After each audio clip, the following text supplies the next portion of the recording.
On this episode, we're going to review what happened on AEW Dark Elevation with some very interesting matches that took place.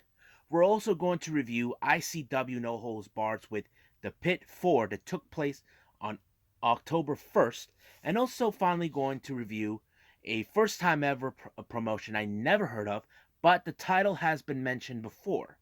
Pro Wrestling Magic for Hot Ass Fuck. So, pardon my language, folks, that's what it says on the title. This one took place back in August on the 28th, and also some news updates regarding debuts, upcoming events, and very interesting matches you don't want to miss. So, let's get started with another episode of the Deleted Wrestle Zone.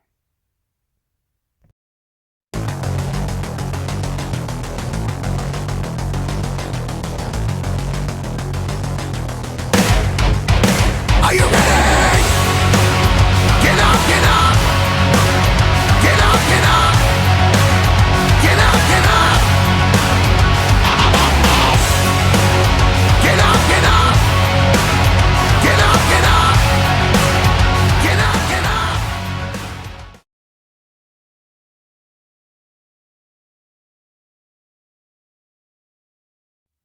Welcome everybody to Deleted Wrestle Zone, all things that is pro wrestling with AEW, NXT, New Japan Pro Wrestling, Impact Wrestling, the National Wrestling Alliance, various promotions, wrestlers, matches, and championships. I am your host, Gerald here. So let's begin with AEW Dark Elevation. The first match is Powerhouse Hobbs of Team Taz being accompanied by Hook to take on Danny Adams, or as we know him in the independents, Dan the Dad. Now, the funny part of this match is during the commentators, they call him, "Oh look, it's Tony Schiavone. He just got some muscle," and I thought it was so hilarious because he was not even part of this. Normally, he is in uh, Elevation all the time, but not this time. So it was pretty good that they made have a little fun. But however, sorry, Danny, you did not come out of this live. Apparently, Powerhouse Hobbs put him in a torture rack, and he had no other choice but to tap out. Next up, we got the Butcher and the Blade along with the Psychotic Bunny taking on Wheeler Yuta and Chuck Taylor. Now, this was a very interesting match. As you know, it's been a while since we've seen the Butcher and the Blade together. As you know, the Butcher was gone for quite some time ever since he got himself injured. Now he's back. Looks like the Butcher and the Blade are back with a vengeance, and they're still back to their usual ways, as we know. But also, we all know that their boss, Matt Hardy, is happy how they're handling their business, but it was the Blade who picked up the victory when he took out Wheeler Yuta. So we can say Matt Hardy is a happy guy. Next up, we got, of course, Rio, our former and first ever AEW Women's World Champion, taking on a St. Louis native. You guys may have heard her. I mentioned her name on several occasions on NWA, Tootie Lynn. I have to say it was a good match because she showed that Tootie Lynn, maybe one day we can see her on AEW, but it all depends if she plays her cards right. But of course, you're facing a woman, someone like Rio, who has much experience, and she was trained under Emi Sakura when at the age of 14, I think. But you know how Rio is. She actually won the match uh, with those double knees right in her face, allowing herself to pick up the victory. Next up, we got Matt Hardy versus Dean Alexander. Now, he started out talking to him, saying all this and that, but the match was okay. It could have been a major upset to Dean if he pinned Matt Hardy, but however, Matt Hardy got the best of him when he applied the leech onto him. Now, this next match, I have to say, I was happy to see it. We have Emi Sakura teaming up once again with Nyla Rose. As you know, these two have been a very cohesive tag team. But however, like their usual people that accompany them, we had Vicky and Lulu. But this time, another prodigy of Emi Sakura came and made her official debut. Not as a wrestler, but just being part of the court. I'm talking about the Big Apple, the Goblin Apple, if she doesn't find out I said that. And of course, one half of the best bros, Mei Shiruga. I have to say I was happy, and I think she played a pretty good role here. Now, I know some of you are saying, is she now officially with AEW? I don't know. That's the thing. I don't know if Lulu is, but I know she's been accompanying Emi Sakura all the time because I know that Lulu is very fluent in English. But May, she's getting the hang of it. As you know, Balinaki has been teaching her back in Japan. But the match was great. I have to say, see Rio and Ruby, you know, they're really good. Now, don't get me wrong. I like the teaming with Ryu Mizunami with Layla Hirsch. I can't take that away. But this is something different with Ruby Soho, and I think it was a pretty good. I wouldn't be surprised if all three ladies form like their own women's faction. That would be dope, to be honest with you. But however, in this particular match, Ruby Soho did pick up the victory when she pinned Emi Sakura. But however, the court did not like that. I'm talking about May and Lulu.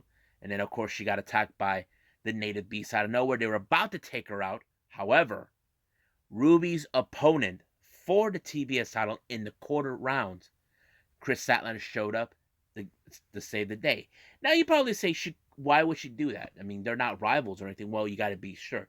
I think Chris Statlander wants Ruby Soho to be in the top of her shape, be all 100%, all full gear till their match that it's coming up.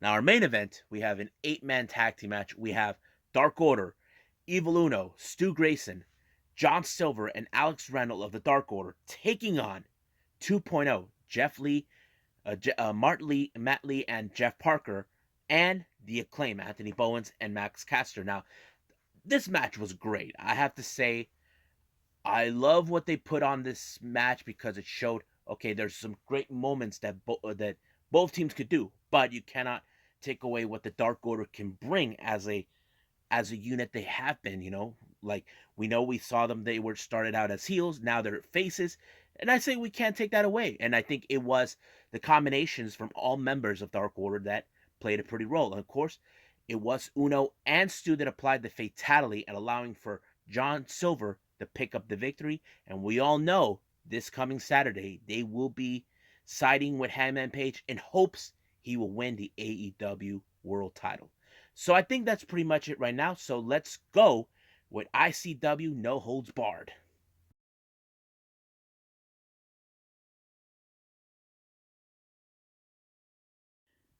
Okay, it's been a while since I did an ICW. This one's called the Pit 4. This took place on the 1st of October, which was around the same time they were doing Deathmatch Circus Night 1. So this only had 6 matches, but not a big problem. First match, we have Aaron Orion taking on Aaron Williams. I mentioned him before on certain promotions like IWA Mid South and this other one. I cannot recall which one, but I can see how this one showed a lot of character with Aaron Williams, who's much of the aggressor in this match, but it was his spinning heel kick that got him back of Orion's neck and allowing him to make the pinfall. So he won the match by an incredible bam, knocking him out. Next match, we have Isaiah Broner taking on the much big dude and this guy who's more popular, who's been the fan favorite, Justin Kyle. I have to say it was a pretty good match. Justin Kyle, who is one of those wrestlers that many fans are paying attention. If you're an ICW No Holds Barred fan, you would know Justin Kyle is a beast. He looks like he's ready to tear you up, and that's what he did to Isaiah Broner. He took him out. Apparently, the referee had to make a decision, and he was out. So basically, Justin Kyle won the match. Next up, we have a bit of a craziness. We got the Carver, I don't know who the hell it is, taking on Satu Jin. There was a lot of blood coming out of this one. Crazy. The Carver was cutting Satu Jin. And of course, you can hear the people go, "You sick fuck, you sick fuck." It's kind of crazy. I mean, the Carver, he looks like something out of the movie The Purge. You know what I mean? Like, you just want to get the hell out of there. And I thought it was great. But it was Satu Jin that got him good by pinning him down and ending him right there. Next up, we got Hoodfoot taking on Tank. Now, Tank is a freaking monster. He's like a truck driver that will run you over, and that's how I see it. And of course, he did that with Hoodfoot when he put him through many of the toys that are out there, like boards and all that, and it was already over from there when he pinned him 1, 2, 3. The next match is the most hated couple in all of the ICW. We got Brandon Kirk along with his wife Casey taking on Darren McCarty. Now, Brandon had the shirt that he's had no right to wear, like a jersey, thinking that he's part of them. So apparently, Casey even gets herself involved in this match. But because she got involved, it did allow for that moron Brandon Kirk to pick up the victory, and it shows that they will do anything to prove this is their world. Nothing can stop them. Now our main event is for the ICW American Death Match Championship. For challenger, we have Tommy Vendetta taking on the Duke, John Wayne Murdoch. As you know, Murdoch is a freaking monster right here. He's like a killer type wrestler. He pulled all the stops, but however, he seems like he broke Tommy Vendetta in half. But it did allow him to pin the match. And of course, Tommy Vendetta's body gave up on him no matter what. He knew he couldn't handle it. So it allowed for the Duke to retain the title. But of course, he showed respect to Tommy that for the effort. You know, you may not be in the same type of genre as them, but you showed a lot of guts. And fans will love to see him back. And that's what they want. So let's move on with Pro Wrestling Magic.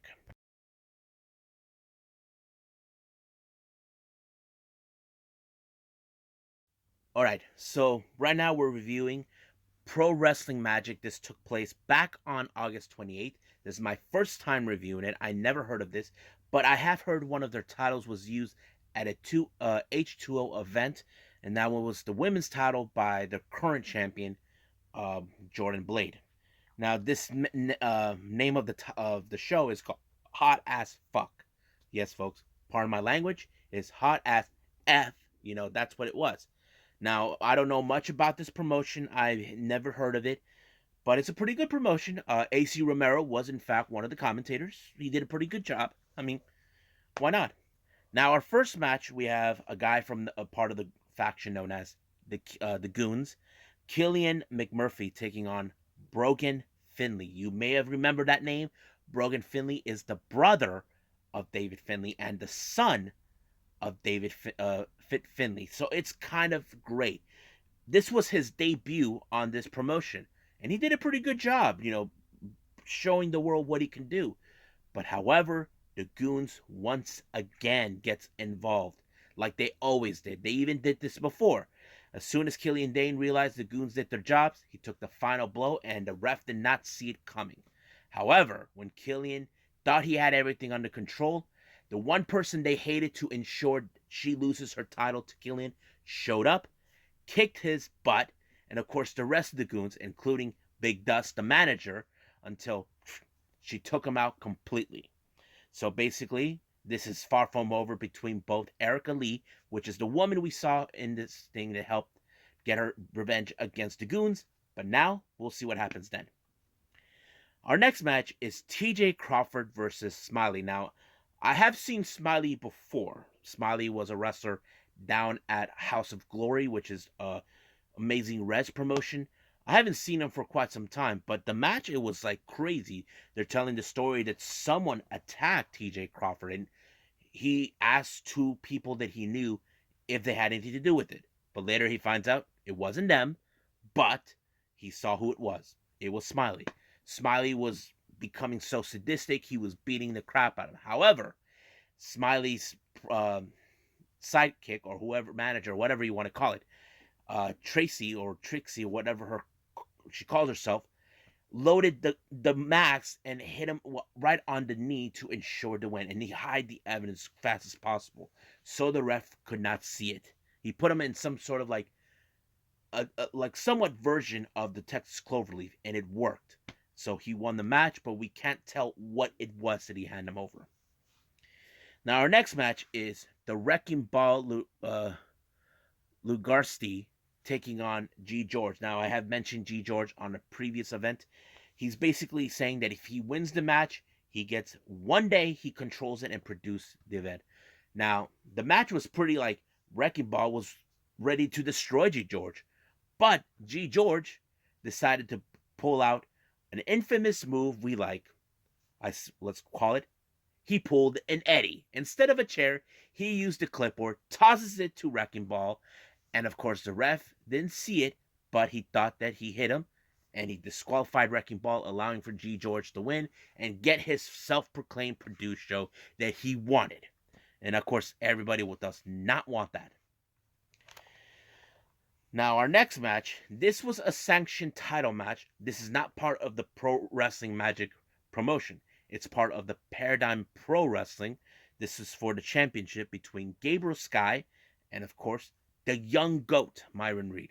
This was a good match. However, the match later on in the entire thing, the Myron Reed's manager was making sure that the match stayed in his favor. But man, Gabriel Sky was on a mission to dethrone Myron Reed. But however, it was no avail. It did allow for Myron Reed to make another pinfall to allow him to retain the title. This next match is another tag team. We got Azrael and Trey Felipe to take on a group known as the American Murder Society, Alex Raymond, and Steve Off. It was a good match. Many fans seemed like they were into the American Murder Society, and I think that's something I never heard of. They said that these guys were the OGs of this promotion. I'm like, wow, that's cool that they've been around that long. And of course, they were the fan favorites. And it was, of course, Alex Rainman who actually pulled off the pinfall on Trey Felipe, and boom, it won that way. Now, this next match is a bit of a rematch or feud or whatever between these two. This was part of the PWM, the Pro Wrestling Magic Women's title. Last month, Jordan Blade lost the match to the title to Allie Katch, all thanks to none other than Effie, who was part of Buzzy. So you guys remember that? Apparently, Effie got involved and allowing, but this time they're saying this is hot as F rules, basically no submission by Jordan Blade and everything else. But the match was incredible. So basically what I did like is how Jordan Blade, she's good in jiu-jitsu. She could have put any submission if she wanted, but no submission wasn't required. So she had to do a different method. Instead of submission, she either forced to put Allie Katch unconscious for the ref to call the match and say she cannot continue, allowing for Jordan Blade to regain the women's title once again. And I think this show is pretty good. Now, I'm going to say this real quick. I did like the show. It was pretty good. Hopefully, if there's any more shows like these down on the link that I've been watching, watchprowrestling.live, I probably would enjoy it myself. But I think that's it I got for now. So right now, let's go with some news updates.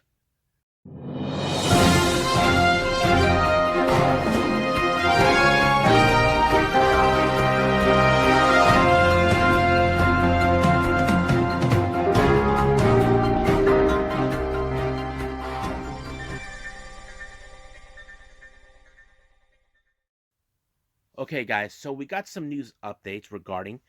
It's been announced that Warrior Wrestling is back for another show, Warrior Wrestling 17, that will take place on December 12th. And they got a brand new venue. They're going to do it at. Very nice. But there have been announced wrestlers that we know are going to be there. So here are the wrestlers that are going to be involved. We got Will Ospreay, Thunder Rosa, Fuego del Sol, the Hot Mess Chelsea Green, Brody King, and of course, you guys would not believe it, and I tell you anyway, Blake Christian is now in book for this. Even though it's kind of strange that nobody has talked to him, but they decided to book him anyway. They don't need to talk to him. Besides, his contract is up on the 4th of December. I mean, the non-compete clause ends right there, and it's perfect. He'll be done by then. Be ready to go for any bookings that they required him, and I'm very happy for that.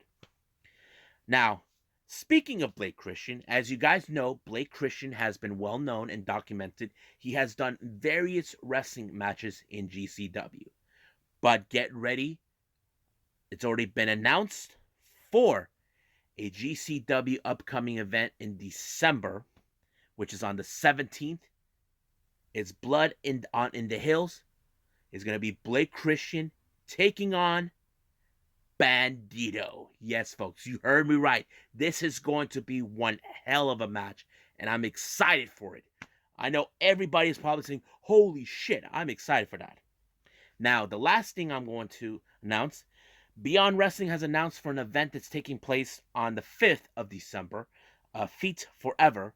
We're going to have the IW Television Independent Wrestling Championship on the line.